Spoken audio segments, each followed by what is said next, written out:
Mantan terpidana kasus pembunuhan Vina dan Eki, Saka Tatal, dijadwalkan diperiksa di Bareskrim Polri pada siang hari ini. Saka diperiksa sebagai saksi kasus dugaan pemberian keterangan palsu yang melibatkan Aib dan Dede.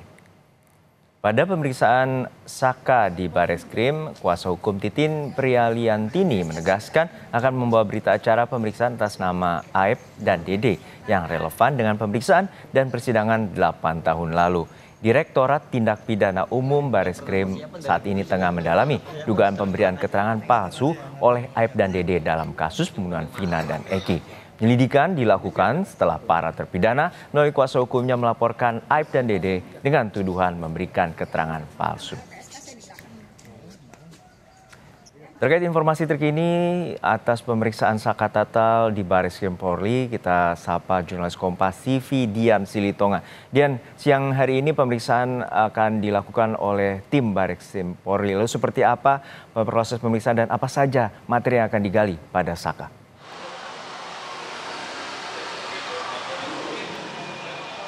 Juno, kalau sampai dengan saat ini pemeriksaan belum berlangsung, memang sebelumnya dijadwalkan pemeriksaan akan dilakukan pada pukul 10 pagi, tetapi sampai dengan saat ini baik Saka Tatal maupun juga tim penasihat hukumnya belum tiba di gedung Bareskrim Mabes Polri. Jadi memang pemeriksaan tentu saja belum berlangsung.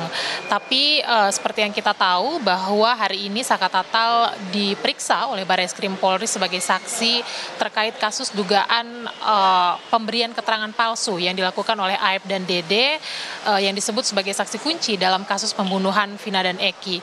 Karena memang lewat keterangan keduanya lah kemudian penyidik Polres Cirebon pada 2016 yang lalu menangkap 8 orang yang kemudian ditetapkan sebagai tersangka dan saat ini menjalani proses hukuman begitu ya.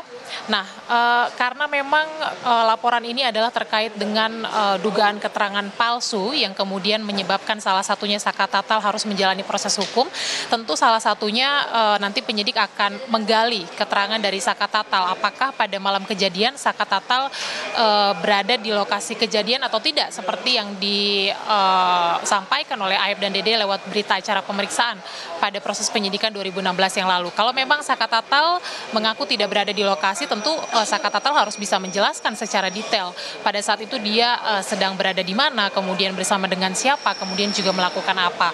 Nah, penyidik juga tentu akan menggali keterangan apakah Saka Tatal mengenal baik korban Vina dan Eki maupun juga saksi kunci Aib Dede, dan kemudian juga apakah Saka Tatal mengenal 7 terpidana lainnya, sejauh mana relasi Saka Tatal dengan pihak-pihak terkait. Kemudian juga tentu penyidik akan menggali keterangan dari Saka Tatal, bagaimana kronologi penangkapan atau setidaknya dari perspektif Saka Tatal, apa alasan yang menyebabkan kemudian Saka Tatal harus ditangkap hingga akhirnya ditetapkan sebagai tersangka dan menjalani proses hukum. Kita tahu Saka Tatal sudah menjalani pidana selama 3 tahun penjara.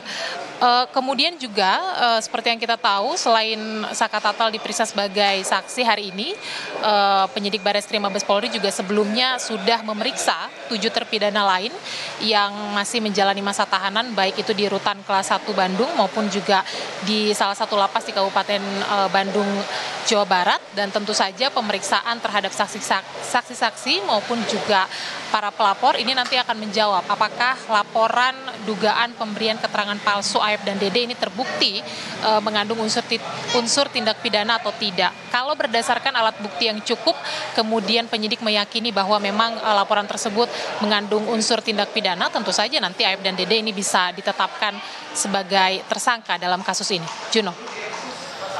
Baik, kita nantikan bagaimana proses pemeriksaan Saka Tatal siang hari ini atau pagi hari ini oleh Bareskrim Polri. Terima kasih jurnalis Kompas TV Dian Silitonga.